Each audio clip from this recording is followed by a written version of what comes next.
And now it's time to light up this room with some music. We move on to the next session, Notes and Maps of My Singing. Aruna Sairam in conversation with V. Sriram. Over to you two. Good evening and welcome to this conversation with Aruna.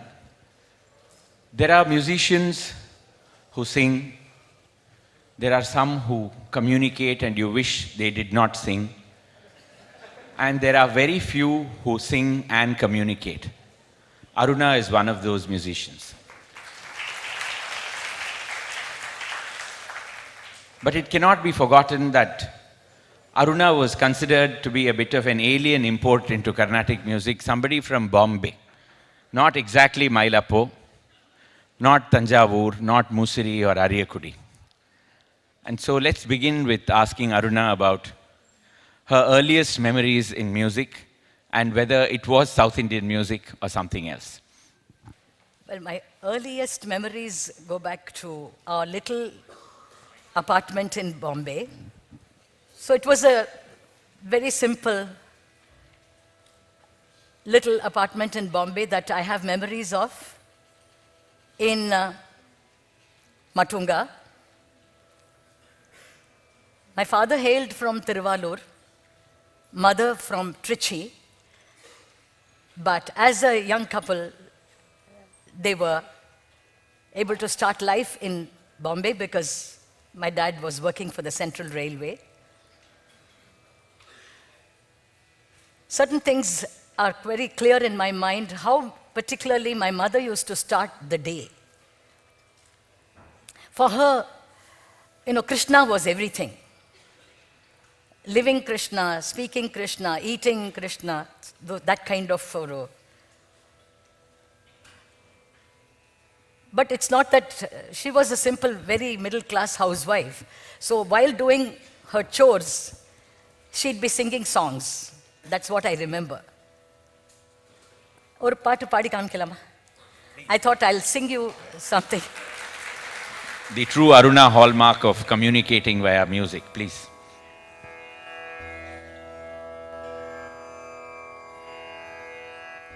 So காத்தால கண்ணனை எழுப்பி அந்த கர்ட்டனை நகர்த்திட்டு ராதா கிருஷ்ணா ஒரு ஆல்டார் இருக்கும். She used to sing.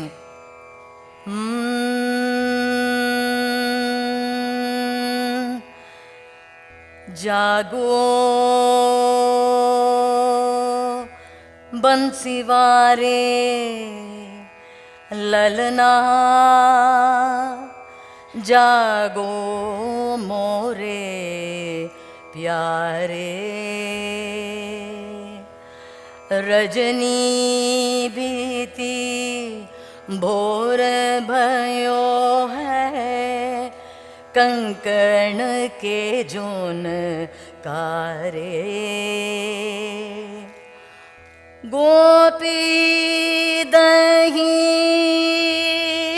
मातत सुनियत है कंकण के झुनकारे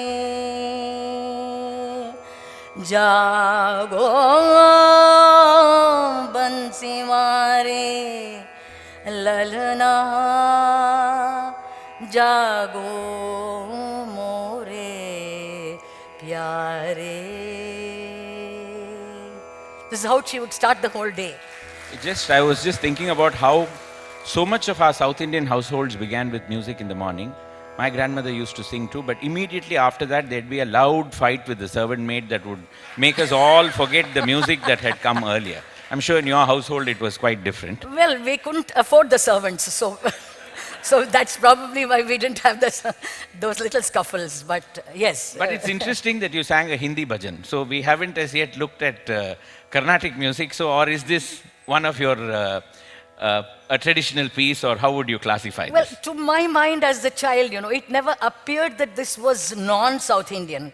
Because, this bhajana sampradayam that we have in the South, sort of embraces everything under its fold.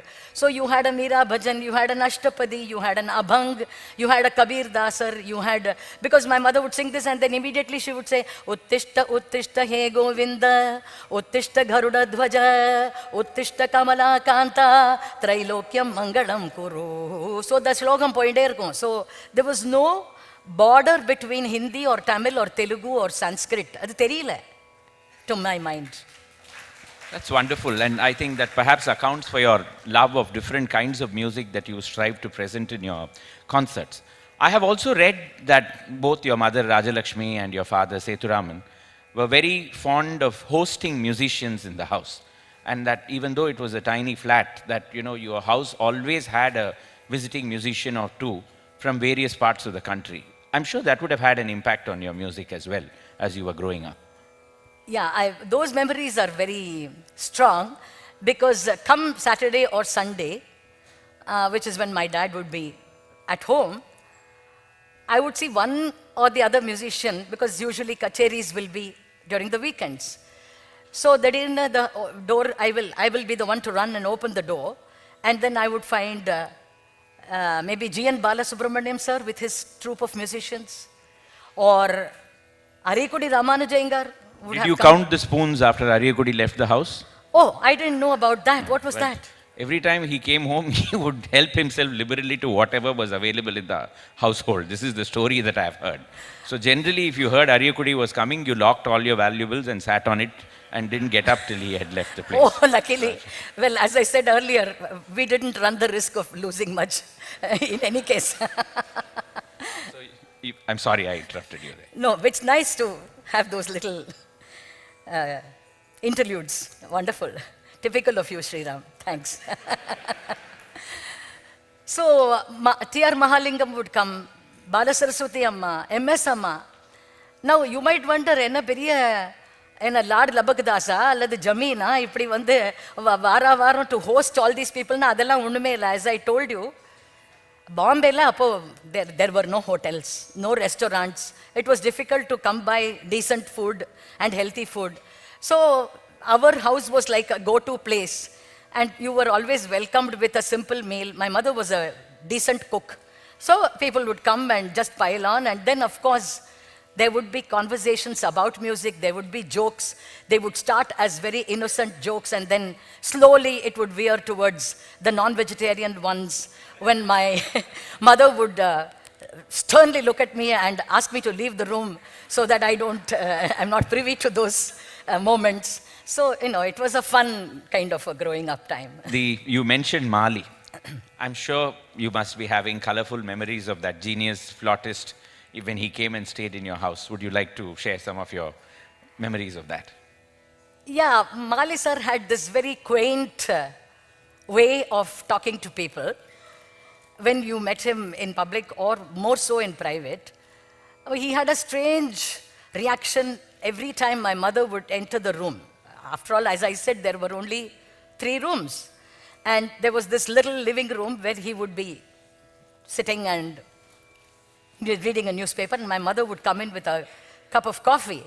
Immediately, he would wear his goggles and refuse to look at her straight and look elsewhere, and walk away to the balcony and say, "Thank you, Rajalakshmi Amma, thank you." And he'll wait for her to leave the room, then come back and drink that coffee. So he was very shy of, women in general, but particularly my mother. And he had another habit. He was an avid horse race follower. So he would bet on horses. And every time he had a win, how my brother Raja and I would come to know is, I was about 8 and he was 12. And he'd say, "Raja, Aruna, be ready today. We are going to Sheri Punjab. We're going to have a nice meal." So we would know, okay, he has made some money. So he's going to take us for a nice little outing. So those were those luxuries that we got. Mali was quite amazing. Apparently, he once said that he had won 200,000 rupees on horse races in the 1960s. So that was the kind of fortune that he made on but horses. promptly to lose it the very next day. And also, sharing his entire fee with his Mridangam accompanist and next day asking him to loan him 10 rupees. Exactly. Because he didn't have money to get on for the rest of the day. Uh, Balamma, and I'm sure she must have come and stayed with you. Those were also interesting. So Bala Saraswati Amma was, and all these artists were very, each one had their own, idiosyncrasies, character, personality, and to a child, this is a lot of fantasy. And I think that fantasy really, got me. So Balamma, once I remember, she performed at Patkar Hall. And then when we all went and saw her, she said, my mother, she used to call my mother Rajamma. Rajalakshmin peru Rajamman kubduva. Rajamma, எனக்கு ரொம்ப பசிக்கிறது. இப்போ நான் ஆத்துக்கு வரேன். எனக்கு சுட சுட வெண்பொங்கலும், இன்னைக்கு பொங்கல் by the way, வெண்பொங்கலும் கொத்ஸும் பண்ணிவை அப்படின்னு சொல்வா. சரின்னு எங்கள் அம்மா அப்பா என்னையும் கூட்டிட்டு take a taxi, black and yellow taxi, come back home. My mother would start making, midnight, 12 o'clock, she'll start making the pongal. Balamma would come. Now, Amir Khan Saab was a great friend of Balamma. So he would say, Rajma, मैं भी आ रहा हूँ, मैं भी आऊँगा, मुझे pongal खाना है. So he'd also land up. And while my mother was cooking, Amir Khan Saab would sing a khayal and Balamma would break into an abhinaya. I mean, those were fantastic moments. Fantastic moments, I tell you. I mean, what can you ask for? I think any bank balance in this world would not have been able to buy that. Not at all. What you experienced. What about Tamil scholars? Did you have them coming home as well? Oh, that was another group of people that came. So, Kiva Jagannathan would come. Promptly, my parents would call a few friends and then he would talk about something. Kiran, Embar Vijay Raghavacharya, Sukabrahmam. So he would come and do Bhagavata Saptaham. And simple, as I said, all the other trappings were simple, but enna solradhu, simple living, high thinking. So the Saptahalam, Kaatala 7 manilende, Ratri 7 mani, 7 to 7, he would tell all these things. So, but I think what it gave me was, the understanding of the connection between music, the spoken word, the written word, and poetry, and and dance, and that lateral connection was sort of unconsciously and subconsciously sort of trickled down. Did you, in the sense that you were growing up in Bombay, where Marathi and Hindi, and this was the time of the Shiv Sena and all that, how did you really pick up your familiarity with Tamil as classical Tamil? In the sense that, it would have been very easy to pick up Tamil as a spoken language. But in terms of its musicality or in terms of the verses that were sung in Tamil, how did you really get to pick them up at that point of time? Tamil class ku amchuduvaka. Sunday morning, daily, I remember there was a Tamil Pandidar. So Sunday morning, nanu enga annavum Tamil class ponom. Idha thavara indha ivalarum varale, Kivaja, avalarum varumbodhu, just observe how they speak. And அவள்லாம் ரொம்ப அழகா பேசுவா. இப்போ கிருஷ்ண பிரேமிலாம் வருவா, ரொம்ப அழகா பேசுவா. Tamil and Sanskrit would be sort of alternately. But did you pick up any Tamil verses at that time? Oh, sure. Lot of ஔவையாரோட இது ஃபுல்லா verses எல்லாம், அப்புறம் திருக்குறள் அதெல்லாம் recite பண்றதுக்கு கற்றுக் கொடுப்பா. There's one particular memory that I have of, விருத்தம் singing. இப்போ தமிழ்ல விருத்தம் பாடுறோம்னு வச்சுக்கோங்களேன். How does one do it? So I remember this incident, and maybe I should share it musically with you. Please do. இது எப்படின்னா, the காந்திமதி பிள்ளை Tamil. So, தேவியை குழந்தையா பாவிக்கிறது. You imagine the goddess to be a very young child, and then the விருத்தம் goes like, I'll first say it in prose. வாராதிருந்தால் உன் வடிவேல் விழிக்கு நான் my எழுதேன், மதிவாள் நுதற்கு திலகமிடேன், மணியால் இழைத்த பணி புனையேன், செய்யக் கனிவாய் முத்தமிடேன், பிரியமுடன் ஒக்கலையில் வைத்து தேரார் வீதி வளங்காட்டேன், தாரார் இமவான் தடமார்பில் தவழும் குழந்தாய் வருக வருகவே, சாலிப் பதிவாள் காந்திமதி தாயே வருக வருகவே. That's the verse. So I remember one day I was struggling to sing this. So, வாராதிருந்தால் வாதிருந்தால் இனி நான் உன் வடிவேல் விழிக்கு மை எழுதேன். ஆ ஆ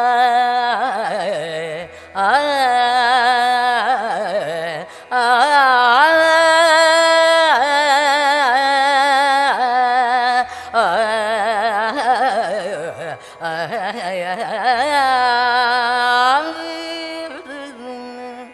எப்படி பாடினேன்னா, my mother was there, Balamma was there, and she said, but why do you sing the verse, the sloka, and then you embark on some akarams in Ananda Bhairavi? Why do you do that? I said, well, I have to show the ragam. No, the ragam has to be embedded in the word. இது பாலும் தண்ணியும் தனித்தனியா இருக்கக்கூடாது. பால், ஆடை, நீர் எல்லாம் ஒண்ணா இருக்கணும். Everything has to blend together. So she taught me. She said, every vowel that is elongated, you embed it with the raga phrase. So vara nirindal,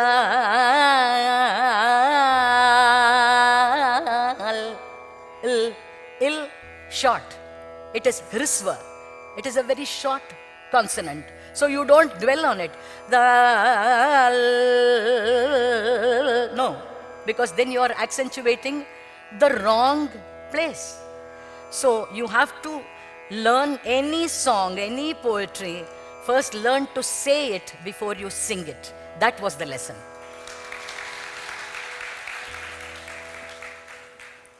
Given so much of Krishna influence in the household, I'm sure the Ashtapadi must have also, you didn't mention it, but I was just wanting to know whether the Ashtapadi, because it's an unbroken tradition from the 12th century in our classical music, and the verses haven't changed in format or in words at all. There is only one version of the Jayadeva Ashtapadi. Yes.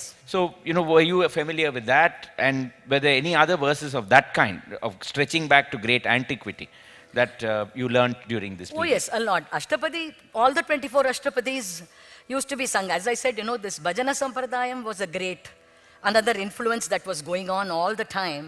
So, adila vandu, you sing Tode Mangalam and Ashtapadi and all the other Tarangam, Meera Bhajan and all that. So, Ashtapadis were always sung. But what I'm thinking is, even before Ashtapadis, there is more antiquity, Alvar Pashurams. And Alvar Pashurams are, such a big, body of work. There is so much beauty in that. So, when I think of Alvar Pashrams, I'm reminded of something which I might want to share. Please do. This is your event, not mine. So you don't have to seek my permission at all. No, Though I do look a little intimidating, that I can't help it. So No, for me, பாட சொன்னா 3 மணி நேரம் பாடிடுவேன். பேச சொன்னா கொஞ்சம் effort போடணும், because I'm not, that's a new skill for me. that contradicts what I said in the beginning, that you communicate and speak and sing. That's true. For example, there is this, the famous song Kurai Ondrumillai. M.S. Amma used to sing it. So this is, I'm cutting forward. Many years later, when I got to get known, people would say, why don't you sing Kurai Ondrumillai? We want to listen to Kurai Ondrumillai from you. And I was very nervous to touch it. Because I said, this is M.S. Amma's piece. I mean, how can I embark on a piece that she has sort of immortalized? So in fact, I wish others had this wisdom too.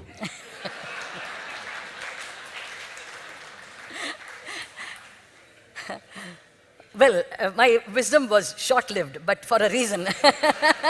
You can see that. So I stayed away from the piece for quite a while. And then one day, I was reading Ponniyin Selvan. I keep reading Kalki, எனக்கு ரொம்ப பிடிக்கும். So I kept, and then there was in between, Kalki, between 2 chapters, sometimes he quotes from Pashuram or something else. And I saw this Pashuram and I said, oh, this is beautiful. It said, ஆனாத செல்வத்து அரம்பையர் தற்சூழ வானாளும் செல்வமும் மண்ணரசும் யான் வேண்டேன் தேனார் பூஞ்சோலை திருவேங்கடச் சுனையில் மீனாய் பிறக்கும் விதியுடையேன் ஆவேனே. இந்த verse பார்த்தேனா, then I said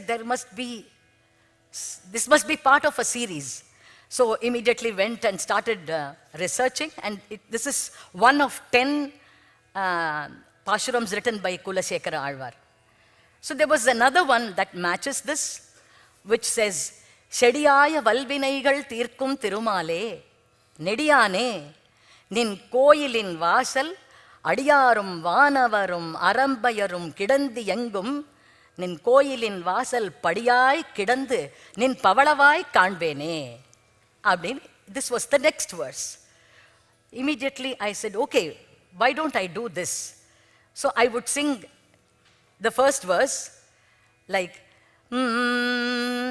தேனார் பூஞ்சோலை திருவேங்கடச் சுனையில்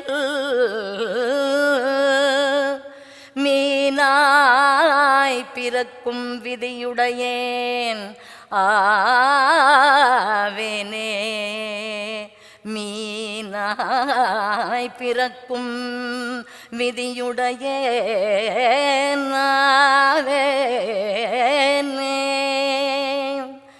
செடியாய வல்வினைகள் தீர்க்கும் திருமாலே நெடியானே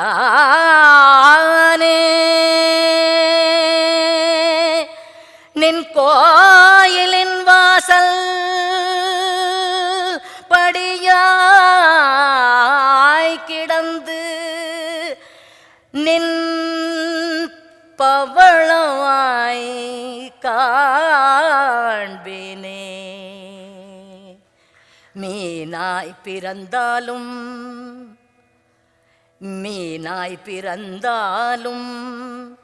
படியாய் கிடந்தாலும் குறை ஒன்றும் இல்லை.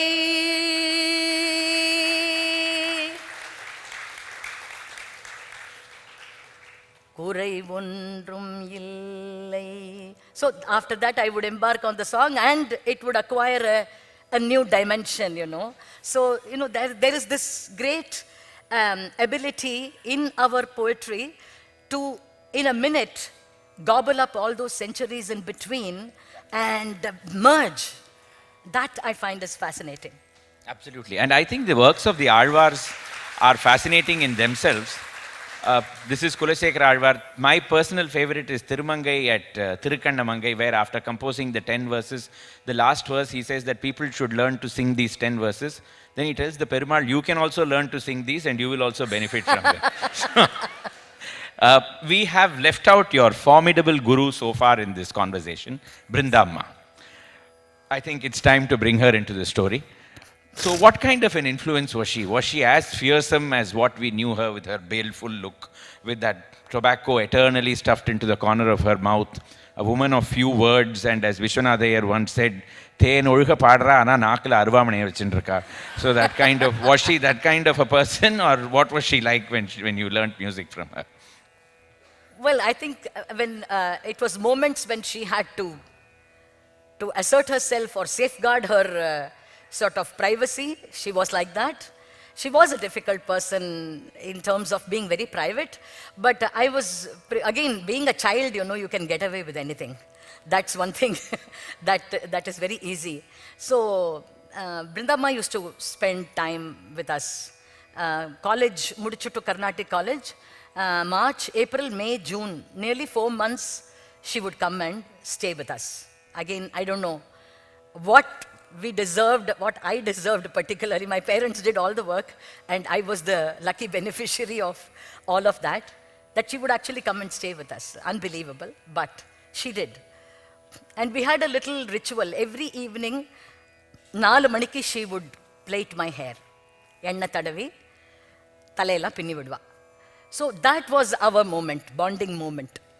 And she would talk so tenderly, so beautifully, and so humanly, to me, I didn't understand much of what she said. She would talk about her life sometimes, about her happy moments, and she would also sing me a ragam every day when she plaited my hair, or Hamsanandi, or Nata Bhairavi, ragas that she never sang in concert, but she would sing it in those moments. So she was a very friendly and a loving person.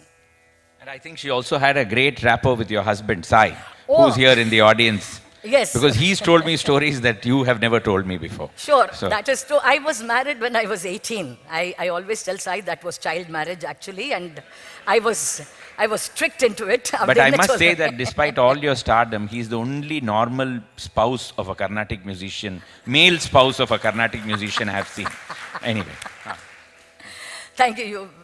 Sai, I'm sure, is enjoying and laughing all that up. But so yeah, then evening sometimes, we lived near the Five Gardens. So Sai and she would walk around and she'll go, and we thought she'll never like Bel Puri. But she would lap up Bel Puri, Pani Puri la, chuma. She would enjoy all of that. So, there were moments when Vrindama was. But when it came to class, she was, very stern, that Jasti Peshamata, and she would be a very, very particular teacher in class. And I have heard that she was very insistent that you could not write down what she taught you. You had to write it into your mind. ஆமாம்மா பேப்பர்லாம் எடுத்துன்னு வந்தா அப்படி கண்ணாலே சுட்டு பொசுக்கிடுவா. She never tolerated paper or pen during the class. She would say, ஏன் சாமி, ஏம்மா நீ பேப்பர்லாம் எடுத்துட்டு வந்திருக்க, காது திறக்கலையா அப்படின்னு கேட்பா. காது இருக்குல்ல, காது நல்லா தர, நல்லா கேளு அப்படின்பா. அந்த மாதிரி, but she would sing n number of times the same sangati till it got etched in the students' mind and the voice. அந்த வரைக்கும். Would you like to share an opening line of a padam perhaps? Something that you learned from Vrindama? Oh, sure. See, because we brought her into this conversation to such an extent that I think we can't leave without having one line or two from her repertoire. No, that's absolutely important.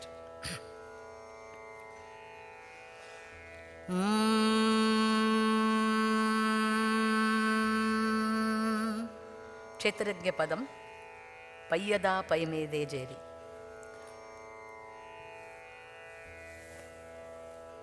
ಪಯ್ಯದ ಪೈಮೇದೆ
Calls for a lot of breath control, doesn't it?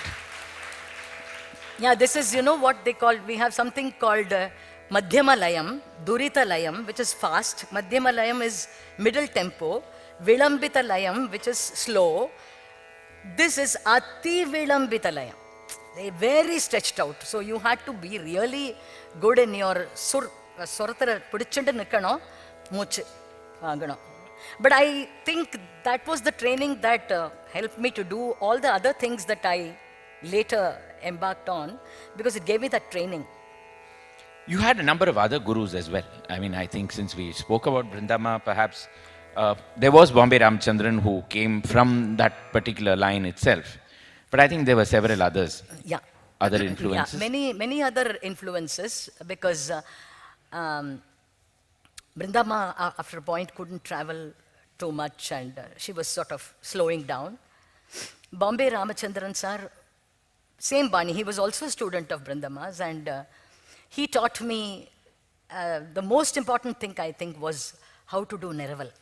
Because Neraval, for those who probably are new to the term, it is a way of picking up a particular line from a composition and then improvising on that particular line, using the words to effect and enhancing the melodic aspect of the raga while using the words. So that was Neraval and Ramachandran sir taught me that.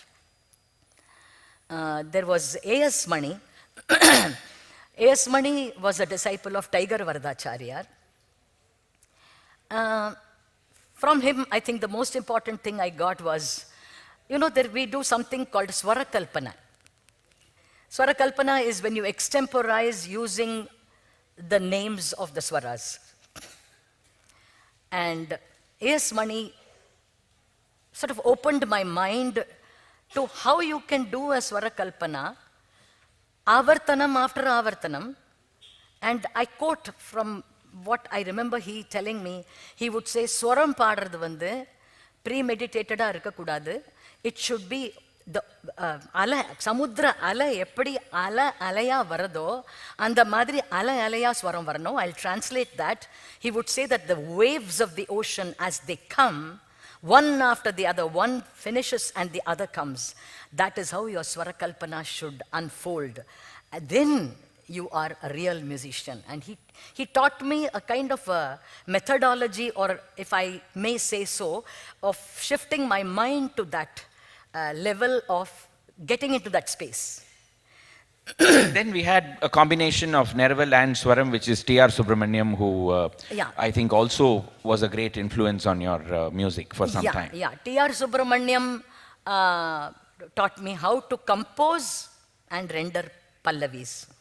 So pallavis rendering is one thing, but to compose a pallavi, because again that is one avartanam, it's one cycle, rhythmic cycle of a particular lyric that you pick up, but then how you compose it with enough scope for rhythmic pyrotechnics, rhythmic development, melodic development, and that is the real place where you literally show off all your skills as a musician on the academic side.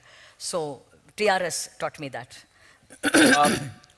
Then, you know, you moved to Madras, and one of the first things that was noticed in your music when you came here was the fact that you were singing abhangs with great regularity. And I remember there was some carping criticism about that as well, that abhang alla kondu paadra, namakku onnum puriya mattengirudhu, as though everybody understood the Tyagaraja Kritis fully. So, you know, abhang paadra Marathi la irukku, so that kind of thing, there was a lot of comment. So, but I think you believed very passionately in abhangs yourself. And that possibly comes from your background in Bombay. So would you like to, you know, kind of share your experience of the abhang? What is the abhang and what does it mean to you? And why do you think it is so important? Yeah, you see, I was at home, there was a lot of hardcore Carnatic music going on.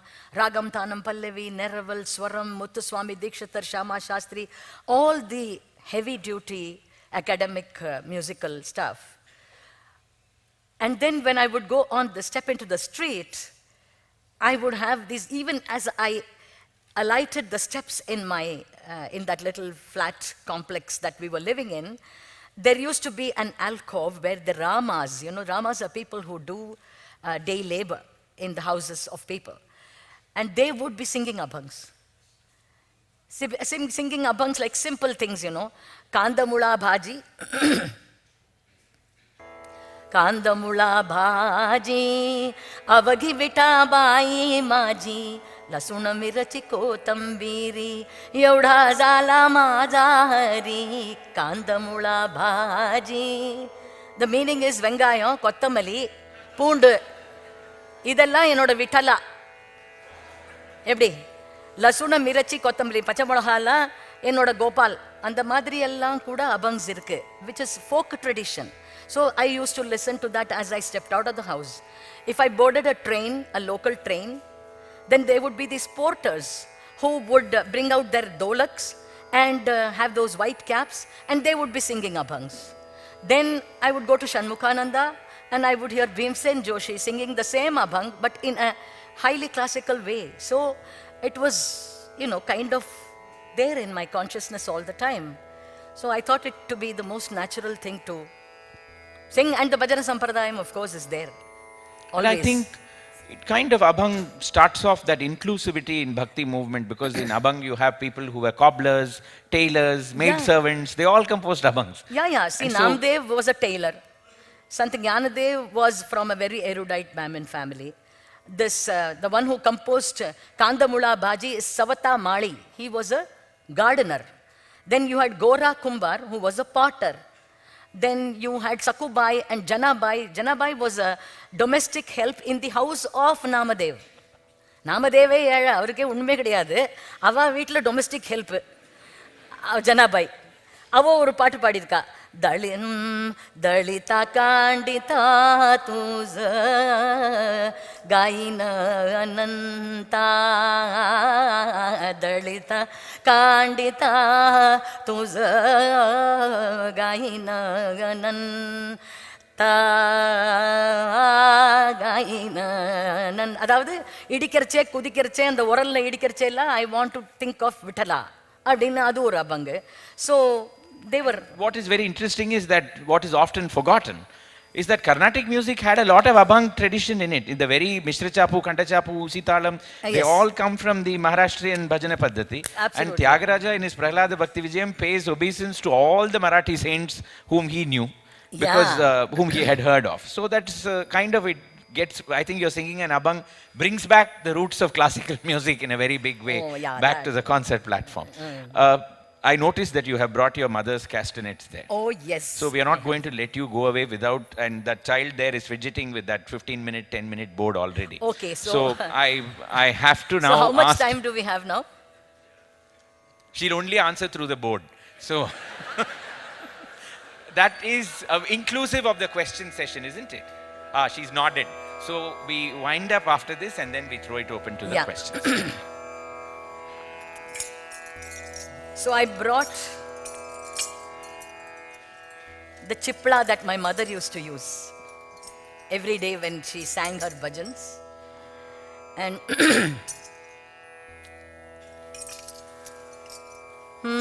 so I'll sing just the pallavi of an abhang.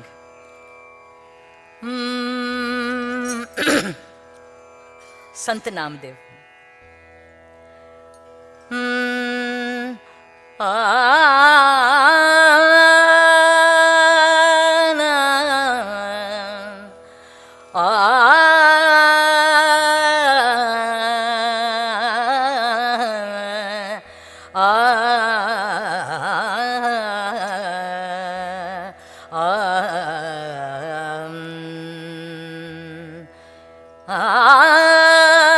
Pandhari निवासा सख्या पांडुरंगा, पंढरी निवासा सख्या पांडुरंगा, करी अंग संगा, करी अंग संगा, करी अंग संगा, भक्ताचिया पंढरी निवासा सख्या पांडुरंगा, सख्या Panduranga.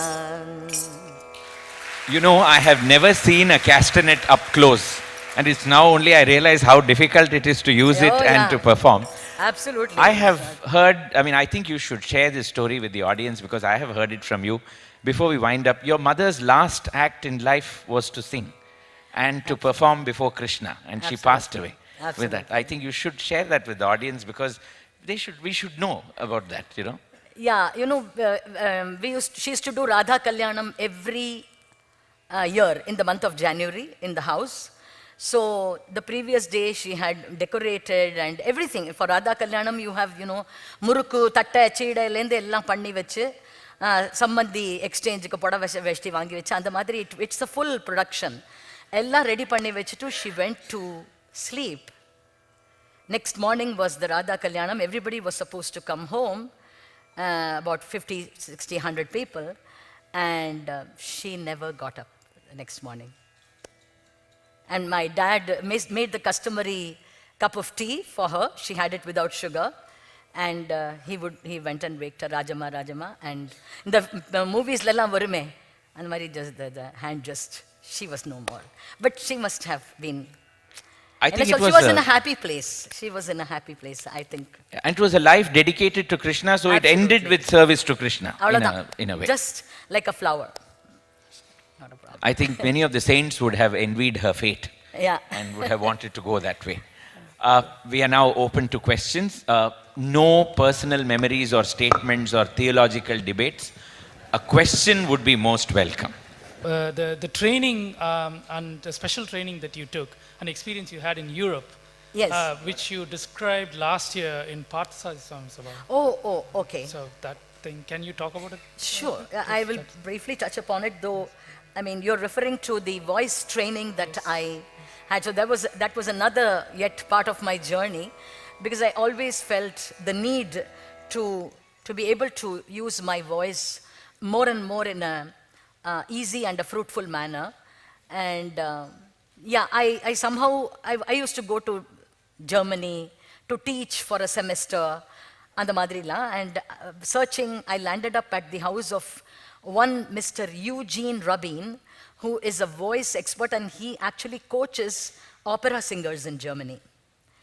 But within about 4 or 5 days that I spent with him, I did go back to him time and again, but he sort of changed my whole perception and made me understand the adu varaikum, you know, I thought inga koral da paadradhu appdin, you know, in your ignorance sometimes you think ayyo, so paadanonale romba mustif ellam panninde, you know, ayyo paadaname, now I have to, you know, become something else and I have to sing, appdilla irudhu enakku. But he said, no, you're singing with your whole being and with your whole body. And that starts from here, from your diaphragm, from your core of your body. And he gave me training to understand, make my body understand how that works. And of course, you know, this whole thing about breathing is the body influences the mind and the mind influences the body, vice versa. So it was a huge step forward for me. I'm really grateful for what he taught me. I can talk to you later about it in detail if you want. Sure. Madam, very good evening, madam. Just there are different Carnatic ragas, and every raga has got its own healing and medicinal benefits. What I had had recently. So, can you brief regarding that one? And one of the worrying cause for me is that at this juncture, we are slowly losing the sheen of the Carnatic music. Can you explain both these aspects, madam? The first importantly, what I want to know is that how this is going to, Carnatic music is going to cure the different ailments spiritually, and how it has got the medicinal benefits. Well, to give you a very pedagogic and an academic answer, I don't think I'm equipped because I haven't done detailed research on the therapeutic value of ragas. But the little that I know, because Balamurali ji has done a lot of work in this, respects to the great artist Dr. Balamurali Krishna, who recently left us. But our Cholvar Bhairavi, for example, Bhairavi, it has the capacity to heal and equalize your blood pressure. அப்படின்னு அது பாடி நிறைய experiments அவர் பண்ணியிருக்கார். It's all recorded and it's true. I mean, if you here a good Bhairavi, I don't know, you have to tell me, don't you feel... I'm a non-believer of that theory. No, but we should not enter into a debate on that. I'm not going into the technicalities of it. For me, when I listen to Bhairavi, I feel so... music is relaxing. So. You know, I feel very prosperous, happy from inside, and at peace with everything around me. I mean, if that is not going to give me a good blood pressure, what else will? It also depends on who is performing, Aruna. Oh, sure. I mean, that is a given. Yeah. And regarding the losing of Carnatic music sheen, it's been doing that for the past 3,000 years. Because in the 11th, 12th century, Sharangadeva has written that music is not what it used to be. And then Subramanya Dikshitar in the 19th century has said music is not what it used to be. So the best music was in the time of Bharata, of Natya Shastra, and we are hearing only the remnants of... Yeah. So I presume so. Yeah, or when there was Anahatanada, that is silence. Pure sound. Maybe. That could have been. Next question. Hello. Well, a great musician. I mean, what can I don't think I'm even equipped to comment on K.P. Sundaram Balamma. A golden voice and a great artist. I mean, obeisance. Hello. Madam, what was Meera's influence on you? We haven't discussed this. Meera's. Mirabai. Yes, Mirabai. Well, I listened to a lot of Mirabai, and yeah, she is one of those poets that has influenced anybody who is passionate about Krishna. Is bound to be under the influence of Mirabai because of the way she treated him as not as a god sitting somewhere, but he was part of her life. He was a friend, he was a master, he was a slave. You know, there is this song, for example, Govinda Leena Mol, Mai Maine Gopala Leena Mol, Koi kahe sasta, koi kahe mehenga, koi kahe anmol, Liya tarazu tol, Govinda Leena Mol. Means, she says, who are you and me to weigh and judge this guy Krishna? But one thing, if I call with a loving heart, he will be my slave, she says. And that's what Krishna has said. You know, he says. Thank you, Aruna. I think we have less than 1 minute going, so we must wind up unless there is just one quick question. Prema Venkat, would you like to ask the question? Tamil இதில் கூட நெல் வயலில் வேலை பண்ணுறவா அப்புறம் அந்த பாடுற பாட்டு ஆய்ச்சியர் குறவை அந்த மாதிரி அந்த இதில் நிறைய அதை நீங்கள் வந்து மேடைக்கு கொண்டு வரணும் பாடணும். ஓ நிறையா நான் வந்து ஏற்கனவே ஆஸ் யூ நோ மாடு மேய்க்கும் கண்ணே விஷமக்கார கண்ணன் நின்ற அந்த மயில் ஒன்றுன்னு இந்த மாதிரி இதெல்லாம் நாட்டு பாடல்கள் தானே. I mean, all these are songs that people, பின்னல் கோலாட்டத்தில் பாடுற பாட்டு தான் மாடு மே. ஸோ நான் I have been always including songs like that in my concerts. And I think whatever you can incorporate in a classical concert without losing the rasa of a concert is valid, and we should do that. Aside from that, we have a very strong folk Tamil tradition which is expounded by exponents, such great exponents. Thank you so much, Aruna. That was wonderful. Greatly enjoyed being in conversation with you. Thanks a ton.